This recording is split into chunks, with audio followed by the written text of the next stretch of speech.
अस्सलाम वालेकुम जी। सबसे पहले मैं आप लोगों का बहुत ज़्यादा शुक्रिया अदा करना चाहती हूँ। जिस तरह कमेंट्स में आप मेरी हौसला अफजाई करते हैं और मेरी रेसिपीज़ को पसंद करते हैं। और आज मैं एक बहुत डिफरेंट तरीके के साथ भिंडी बनाऊंगी और इतनी मज़े की ये भिंडी बनेगी कि आप इसको एक बार बनाएंगे और इसको बार बार बना के इंजॉय करेंगे। और इस दुआ के साथ हम इसको बनाना शुरू करते हैं कि जहाँ रहें हंसते रहें और हंसाते रहें। यहाँ पे मैंने भिंडियाँ ले ली, तकरीबन 1.5 पाव के जितनी, उनके डंडल काट लिए, दरमियान में से मैंने इसको कट लगा लिया और तकरीबन इसको 10-15 मिनट के लिए पंखे के नीचे रख दिया ताकि इसके अंदर से ये जो लेस सी होती है वो ख़त्म हो जाए।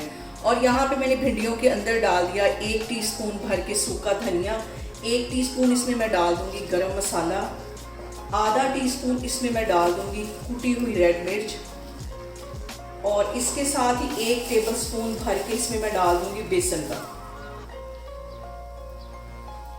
और 1 चुटकी के करीब इसमें मैं डाल दूँगी नमक, क्योंकि आगे जाके भी इसमें नमक जाएगा। इन सारी चीज़ों को डालने के बाद हमने इसको अच्छी तरह मिक्स कर लेना है। इसको ऐसे मैं मिक्स करके एक साइड पे रखती हूँ, फिर मैं आपको आगे दिखाती हूँ। और यहाँ पे मैंने ले ली एक कढ़ाई और उसके अंदर तकरीबन 3 टेबलस्पून के करीब इसमें मैं कुकिंग ऑयल डाल दूँगी। ज़्यादा इसमें कुकिंग ऑयल नहीं जाएगा। और इसके साथ ही 1 टीस्पून भर के मैं ज़ीरे का डाल दूँगी। 1 मिनट के लिए ज़ीरे को हम अच्छी तरह ऑयल में फ्राई करेंगे। और यहाँ पे मैंने एक बड़े साइज़ का आलू ले लिया, इसे फ्राइज़ की शेप में काट लिया, ये इसके अंदर डाल दूँगी। जिस शेप में हमने भिंडी काटी है उसी शेप में इसको डाल दूँगी। और यहाँ पे इसके साथ ही मैंने 2 मीडियम साइज़ के प्याज ले लिए, इन्हें भी ऐसे लंबाई में काट लिया, ये इसमें चले जाएंगे। ये दोनों चीज़ों को ऐसे अच्छी तरह मिक्स करके 2 मिनट के लिए अच्छी तरह फ्राई कर लेना है। और यहाँ पे देखें जी, फ्राइज़ को और प्याज को फ्राई होते तकरीबन 2 मिनट हो गए हैं। आग मैंने यहाँ पे दरमियानी रखी हुई है। अब इसके अंदर मैं कुछ मसाले ऐड कर दूँगी। तो मसालों में सबसे पहले आधा टीस्पून के करीब इसमें मैं नमक डाल दूँगी, क्योंकि पहले भी मैंने नमक डाला हुआ है। आधा ही टीस्पून इसमें मैं पिसी हुई रेड मिर्च डाल दूँगी और 1 चुटकी के करीब इसमें मैं डाल दूँगी हल्दी। और इसके साथ ही 1 टीस्पून भर के इसमें मैं डाल दूँगी चिकन पाउडर। इससे जो फ्लेवर आएगा वो तो कमाल का होगा। और यहाँ पे इन सारी चीज़ों को मिक्स करते वक्त सबसे जो अहम बात हमेशा की तरह वो एक ही है कि आपने मेरी रेसिपीज़ बनाते वक्त घबराना नहीं है। बिना स्किप किए आप मेरी वीडियोस देखें। और अगर अभी तक आपने मेरे चैनल को सब्सक्राइब नहीं किया तो प्लीज़ इसको सब्सक्राइब करें। और अब यहाँ पे मैं इसको कर दूँगी 2 मिनट के लिए कवर, ताकि हमारे जो आलू हैं वो भी गल जाएँ और प्याज भी थोड़ा सा सॉफ्ट हो जाए। तो फिर मैं आपको 2 मिनट के बाद दिखाती हूँ।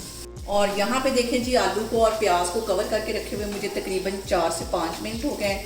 अब मैं आलू चेक करती हूँ। कवर करने का मकसद सिर्फ ये था कि हमारे जो आलू हैं वो अच्छी तरह गल जाएँ। और ये देखें, चम्मच को मैंने हल्का सा प्रेस किया तो आलू तो हमारे अच्छी तरह गल गए। अब भिंडियाँ डालने के बाद हमने इसको कवर नहीं करना। और अब ये जो भिंडियों को मैंने मसाला और बेसन लगा के रखा हुआ था ये इसमें चली जाएंगी। और आग मैंने यहाँ पे दरमियानी रखी है, हल्की आग पे ये काम नहीं करना। इसको अब हम अच्छी तरह फ्राई कर लेंगे।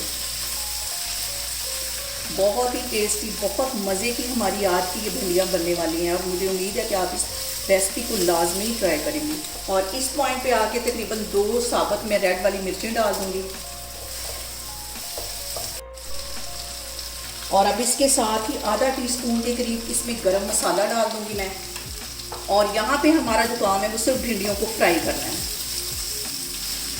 भिंडियाँ हमारी तकरीबन 2 मिनट में तैयार हो जाएंगी और मैं इसके साथ पराठा बना के खाऊंगी, क्योंकि इसके साथ जो पराठा है वो बहुत मज़े का लगता है। दूसरे चूल्हे पे मैं पराठा बनाती हूँ, इस साइड पे हमारी भिंडियाँ तैयार होती हैं।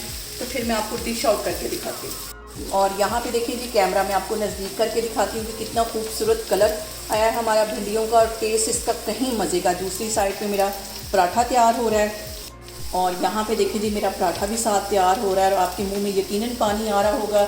और मुझे उम्मीद है कि आप आज इस रेसिपी को ट्राई करेंगे, क्योंकि ये इतनी टेस्टी बनती है। इसको मैं करती हूँ डिश आउट, तो फिर मैं आपको दिखाती हूँ। और यहाँ पे देखें जी, बहुत ही डिफरेंट तरीके से हमारी भिंडियाँ बन के तैयार हो गई हैं। बहुत टेस्टी बनती है। इस तरीके से बनाएं और मुझे कमेंट्स में बताएं कि आपको मेरी रेसिपीज़ कैसी लगती हैं।